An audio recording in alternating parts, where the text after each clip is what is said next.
목사님 질문이 있습니다.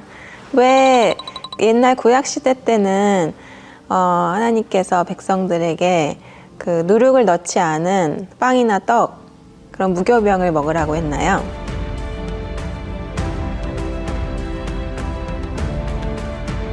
구약 성경에 보시면 누룩을 넣지 않은 떡, 누룩 없는 빵을 먹으라는 명령이 자주 나옵니다.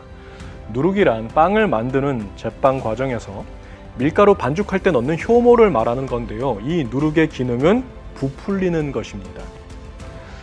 밀가루 반죽 속에다가 누룩을 넣고 기다리다 보면은 화학 작용이 일어나고 발효가 되면서 점점 부풀어 올라요. 이걸 오븐에다 넣고 구우면 더 크게 부풀어 오르면서 아주 부드럽고 맛있는 빵이 만들어지는 것이죠. 어떤 제빵사는 더 부드럽고 더 맛있는 빵을 만들기 위해서 무려 48시간 동안 발효를 시킨다고 하네요. 빵 얘기하니까 갑자기 맛있는 빵이 막 땡기는데요. 그렇다면 왜 하나님은 이렇게 맛있는 빵 말고 누룩이 안 들어간 빵, 맛없는 빵을 먹으라고 하셨을까요? 창세기 19장에 보시면 소돔과 고모라가 유황불에 멸망하기 직전 하나님의 천사 2명이 소돔을 방문합니다. 이때 소돔에 누가 살고 있었냐면 아브라함의 조카 롯이 살고 있었어요.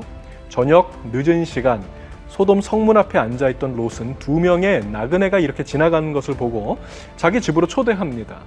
그리고 그날 저녁에 그들에게 음식을 대접하는데 무슨 음식? 누룩을 넣지 않은 빵, 무교병을 대접했어요. 왜 롯은 딱딱하고 맛없는 빵, 무교병을 그들에게 대접했을까요? 금방 만들 수 있기 때문이죠. 적어도 몇 시간, 길게 48시간 걸리는 발효 과정을 거치지 않고 그냥 밀가루만 반죽해서 구멍 뽕뽕 뚫어서 구우면 무교병이 되는 것입니다. 저는 어린 시절에 무교병을 좋아했습니다. 자주 사 먹었어요. 여러분도 드셔보셨을 거예요. 딱딱하고 구멍 2개가 뽕뽕 뚫려 있는 작은 빵, 바로 건빵입니다. 건빵은 누룩이나 효모가 들어가지 않습니다. 밀가루 반죽에다가 소금만 조금 친 다음에 구멍 2개 뚫어서 그냥 굽는 거예요. 그냥 먹으면 별로 맛이 없으니까 별사탕하고 같이 먹으면 아주 맛납니다. 이 건빵은 군인들의 비상식량으로 알려져 있죠. 왜냐하면 부피 대비 칼로리가 대단히 높기 때문이죠. 실제로 건빵을 먹고 나서 물을 마시면은요, 뱃속에서 막 부풀어 올라요. 그래서 쉽게 포만감을 느낄 수 있다고 해서 예전에 그 건빵 다이어트 한때 대대적으로 유행한 적도 있었는데요. 이와 같이 누룩을 넣지 않은 빵, 무교병은 금방 만들 수 있고 쉽게 만들 수 있습니다. 전쟁과 같이 급박한 상황일 때 대단히 유용할 것 같아요. 그러나 일반적인 상황에서는 누룩을 넣은 빵이 더 좋습니다. 더 맛있고 더 부드럽고 향기도 좋고 모양도 이쁘고 더 큽니다. 하루는 예수님께서 제자들에게 이런 말씀을 하셨어요. 바리새인들의 누룩 곧 외식을 주의하라. 외식이란 위선적인 종교 행위를 말하는 것입니다. 이 위선적인 사람은 거품과 같습니다. 부풀려져 있다는 거예요. 위선자는 실제 자기 모습보다 더 거룩하게 보이고 싶으니까 남들이 볼 때는 열심히 신앙생활 하는 척하다가 안 볼 때는 어떻게 할까요? 본래 자기 모습대로 대충 하는 거죠. 이와 같이 거품 낀 종교인들의 위선적인 행위를 본받지 말라는 뜻에서 바리새인들의 누룩, 그들이 가진 그 거품, 외식을 주의하라고 하신 것입니다.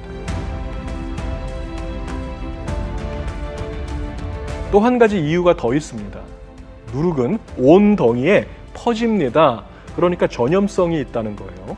외식과 위선이라는 이 누룩이 공동체 속에 들어오면은 순식간에 온 공동체를 물들게 하고 부패시킬 수 있다는 것입니다. 이와 같이 예수님의 공생의 당시의 누룩은 부풀려진 종교심과 거품 낀 위선을 상징하는 어떤 외식의 샘플로, 심볼로 사용이 되기도 했습니다. 그러나 구약시대는 달라요. 구약에는 이러한 것이 적용되지 않았습니다. 구약 성경에서 누룩은 단 한 번도 부정적인 것으로 여겨진 적이 없습니다. 예수님의 말씀을 봐도요, 누룩 자체가 나쁜 것이 아니라 종교인들의 부풀려진 거품이 나쁘고 그 전염성이 나쁘다는 것이죠. 누룩 자체는 좋은 것입니다. 선한 것입니다. 예수님의 천국 비유 중에 누룩의 비유가 있어요. 천국은 마치 여자가 가루 서말 속에 넣어 전부 부풀게 한 누룩과 같으니라. 구약 성경을 보시면 누룩을 넣지 말라는 말씀도 있지만 오히려 누룩을 반드시 넣으라고 하신 적도 있습니다. 이스라엘의 명절 중에 오순절 명절, 그 오순절 기념 제사를 드릴 때는 꼭 누룩을 넣으라고 지시하셨어요. 이와 같이 누룩은 선한 것이기 때문에 제사에 쓰이기도 하고 또 천국을 묘사하는 상징으로 사용되기도 했습니다. 자, 그렇다면 다시 오늘의 질문으로 돌아와서 왜 하나님께서는 누룩을 넣지 않은 빵, 무교병을 먹으라고 하셨을까요? 구약시대에. 그 이유는 출애굽기에 나오는 유월절과 관련이 있습니다. 400년 동안 애굽에서 종살이하던 이스라엘 백성들은 하나님의 도우심으로 애굽을 탈출합니다. 그날이 바로 유월절이죠. 유대인들의 달력으로 1월 14일, 그날 저녁에 어린 양을 죽여서 그 피를 문에다가 칠하라고 하셨습니다. 그 피를 집 좌우 문설주와 인방에 바르라. 그리고 그날 밤 어린 양의 고기를 불에 구워서 먹으라고 하셨는데, 자, 함께 먹을 게 있어요. 누룩을 넣지 않은 빵, 무교병과 함께 먹으라고 하셨습니다. 자, 그리고 또 한 가지, 먹을 때 그냥 먹으면 안 돼요. 식탁에 편하게 앉아서 먹어도 안 됩니다. 외출 준비를 완벽하게 하고 여행을 떠날 채비를 하고 신발까지 다 신고 지팡이 짚는 사람은 지팡이를 손에 잡고 급히 먹으라고 하셨어요. 급히 먹으라. 바로 그날 밤 이스라엘 백성들이 출애굽합니다. 얼마나 급하게 빠져나왔는지 도시락을 챙길 시간도 없었어요. 그래서 발효되지 못한 반죽을 대충 그릇에 담아서 옷으로 둘둘 싸서 어깨에 메고 급하게 탈출하는데 이것이 그들의 식량이 되었습니다.